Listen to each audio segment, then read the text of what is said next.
Hello, I'm Michael Lineman. And I'm Jonathan Rentler.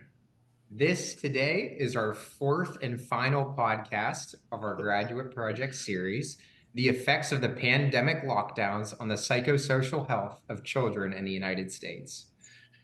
And we are so happy to be joined by Miss Bree or Brianna Stallings. And she is a mental health counselor, and she will be speaking to us today about the psychosocial effects of the pandemic on children. So, a little background on Bree.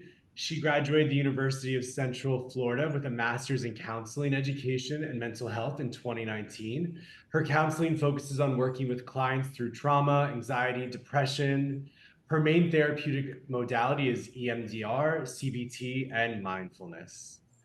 So, all right, are you ready, Bree? I'm ready. All right, awesome. So you specialize in helping people affected by traumatic experiences. Generally, when it comes to children, what symptoms do you see develop in them after a traumatic experience? Typically with kids, it can kind of go a few different directions. You may see them completely shut down, have a lot of anxiety and panic, get very clingy with a safe adult. Um, or you will see the complete opposite of I don't want anything to do with anybody. A lot of behavioral issues, especially in school. A lot of difficulty with frustration tolerance.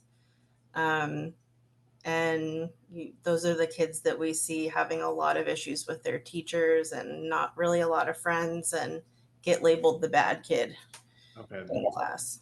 Sure. And Bree, our project we talked a little bit about, but really it's about the effects the COVID-19 lockdowns had on the pediatric population in terms of their anxiety, depression, psychological well-being, just their mental health as a whole.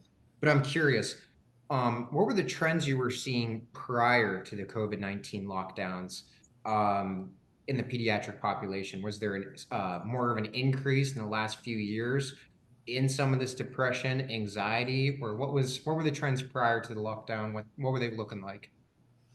So it's interesting because I started in the school system in 2019 at an elementary school in a pretty low socioeconomic status kind of area with pretty high crime rates. So we had already with those kiddos, they had a lot of trauma even before this happened. Um, so what I would see with them was they would get very attached to their teacher if they had a teacher that understood where they were coming from. Um, they would still have those behavioral issues at times, but it would be more of a easy to pin down trigger of like transitions are hard because I don't get along with the PE teacher. So I act up in PE, but I'm fine for my classroom teacher. Um, and they would usually do beautifully for me because I was one on one with them. Um, so that was pre spring break of 2019, 2020. And then post, that was a lot of trying to get parents involved for doing online counseling with the kids. And it was fascinating getting to see their home life, which I never got a peek into before that, because it was tough getting parents involved. A lot of fear of, getting reported to DCF or things like that. So I think I called about 80 parents that I had on my caseload that I had just sent home permission slips for, and they signed it and returned it. But I had never gotten to actually speak with them. Mm. And I think I had a caseload of about 7 that actually returned my calls and were consistent for therapy for that online portion that we were dealing with. Okay. And the seven that you said, out of how many would that have been roughly? That would have been about like 80, 85 that I It called. would have been 7 out of 80. Wow. Yeah. And so you mentioned that like generally your client base, they were already dealing with these traumatic experiences. They already, were in an underprivileged situation with the socioeconomic status. So what some researchers have said is that actually, according to the ACEs scale, which is like the Adverse Childhood Experience Scale, the COVID-19 pandemic counts as one of those environmental adverse things. So essentially, if we believe those researchers, all of the children of the entire globe have now been affected by this adverse experience. Do you care to weigh in on the ACEs scale and how it is during the, and how it kind of relates to the pandemic? Yeah, I am all about the ACEs scale. I love that as measurement for trauma. I think that's so helpful. And yeah, I definitely agree that it was a trauma that would count on the ACEs scale for everybody on the planet. Yeah. And I think for kids, it was even more compounding than just having to deal with what everybody else was dealing with. It was that, but then it was also my parents are having a mental breakdown because of what they're doing, which is also an ACE indicator. Mhm. There's, family members dying, which Yeah. is also an ACE indicator. There's, parents that lost their jobs and kids are hearing about that and they have absolutely no way of making sense of it or making it any better. So they're just anxious as all get out and they don't know how to communicate that. So that is so much more frustrating for them. So now there's tension in their family. So it's just it was super compounding, I think, for a lot of kids, if not Yeah. all of them. One of the questions I had as well was the psychosocial state of some of the children here. And did you notice any social changes in your pediatric patients during the COVID-19 lockdowns, even if you were doing it through telehealth? And if so, what were they?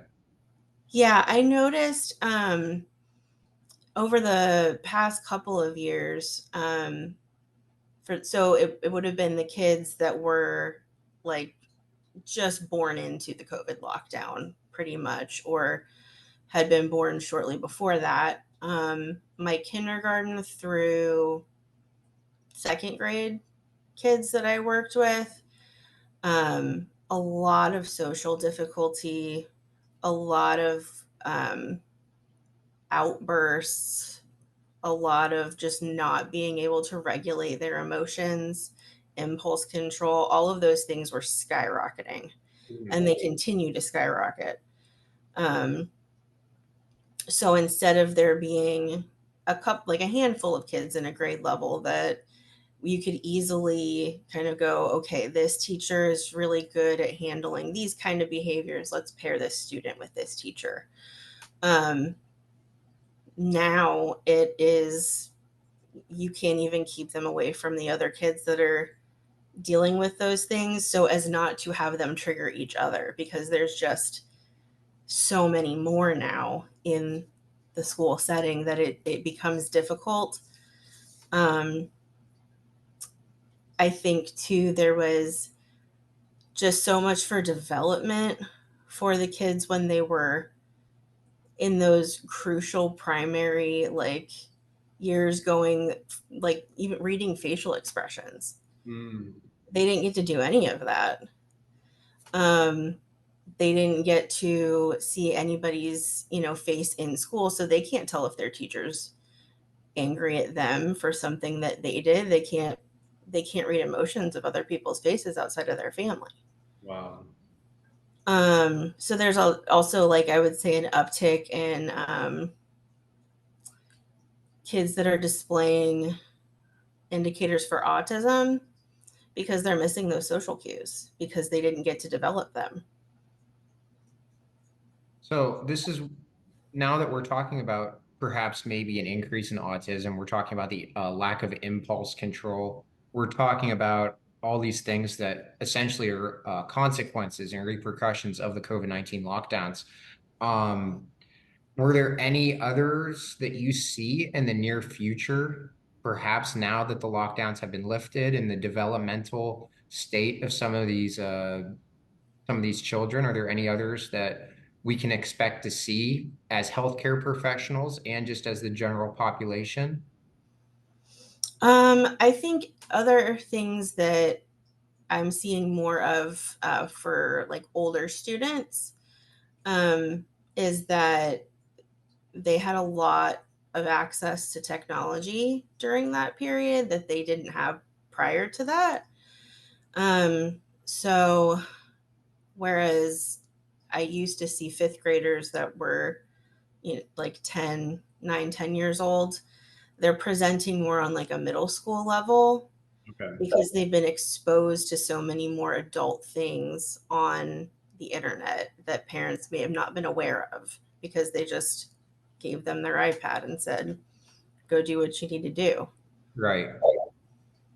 Yeah. And when they're given this technology, essentially what some of this could be, the parents, so much of the development, correct me if I'm wrong, is dependent on the parents, because if the parents, when they're in lockdowns, are not giving them opportunities to play, opportunities to grow, it really can, to the detriment, destroy the development of some of the pediatric population. And one of the things that I'm curious about is when you're talking about how one of the things that you're really involved with is helping treat trauma. Okay, if you had a child who was dealing with trauma, as you mentioned before the pandemic, because of maybe the lower socioeconomic setting where they may live. And now, essentially, the lockdowns force them to go into this environment, perhaps in their home, where they may be encountering trauma and then be stuck there for months without having opportunities to engage with other people and grow. Um, the 7 out of 80, 7 out of 80 to 85 that you mentioned, do you believe that some of that could have been done because of the putting them perhaps back in a traumatic environment? I think so. There is one kid specifically that I'm thinking of. I couldn't get in touch with parents to continue seeing him. Um, but I was terrified for him during the pandemic because I had already had to call DCF for dad hitting him because he cried. Yeah. He was already terrified to come to school and even tell anybody about that, and he has a bruise on his face. And his teacher and I are going, "What's going on, bud?" And he finally told me. So that student, I was so scared for, and I kept in contact with his teacher just to, not that I could do anything. I couldn't see him because I didn't have parental consent for individual counseling via telehealth at that point, but just ask, is he okay? Did you get to see his face? Is he okay? Not knowing how the family structure for a lot of kids, where I thought the abusive person was out of the picture and they would come back to school and I'd be like, cool, you didn't have to deal with, any of that. And they're like, oh no, mom's boyfriend's back now. Well, So a and lot like, of anxiety.